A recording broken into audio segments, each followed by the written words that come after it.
Scientists now proclaim that they think, that they might, that they almost are for certain that they have found the elusive Higgs boson.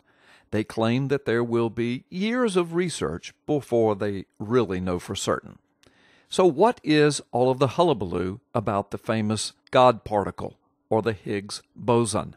Well, here is a quick primer. We know that atoms form molecules, and molecules form matter. So if you have 2 atoms of hydrogen and 1 atom of oxygen, together they form the molecule that we know as water. Water is matter. It has mass. Water can be liquid, or it can be frozen and become a solid, and or it can be boiled and vaporized and become a gas. But the liquid, the solid, and the vapor, they all have mass.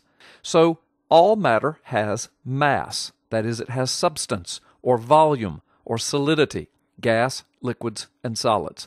Now, atoms make up molecules, and molecules make up matter. But atoms are made up of even smaller particles, protons, neutrons, electrons, and the energy forces that tie all of those together. Now, these protons, neutrons, and electrons, even they are made up of even smaller particles.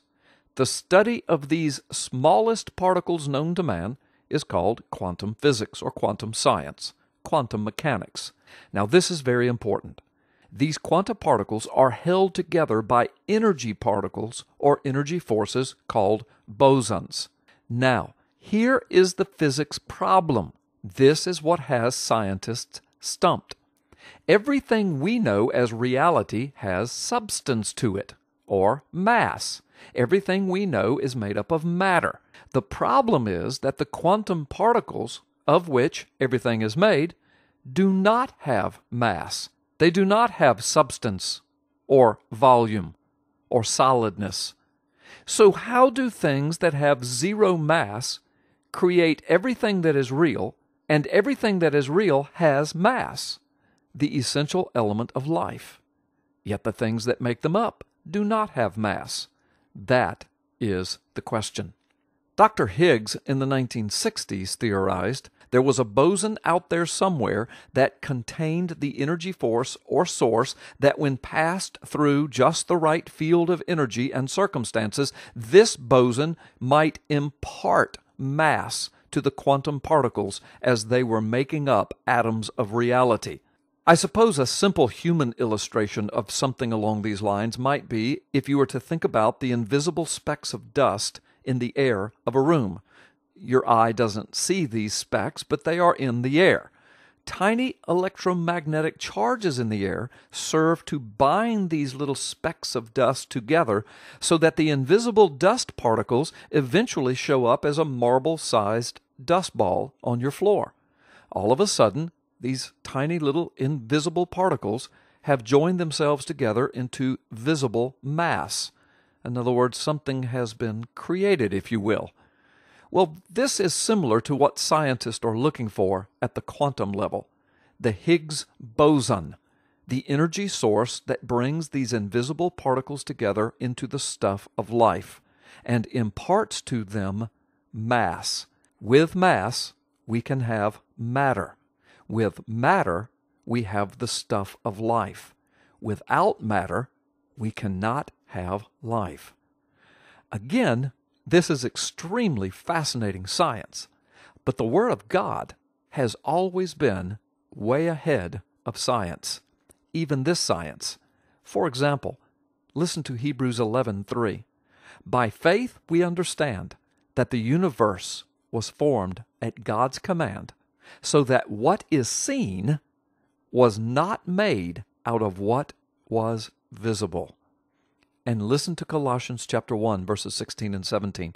For by him, Jesus, all things were created, things in heaven and on earth, visible and invisible, whether thrones or powers or rulers or authorities, all things were created by him and for him, and he, Jesus, is before all things, and in him all things hold together.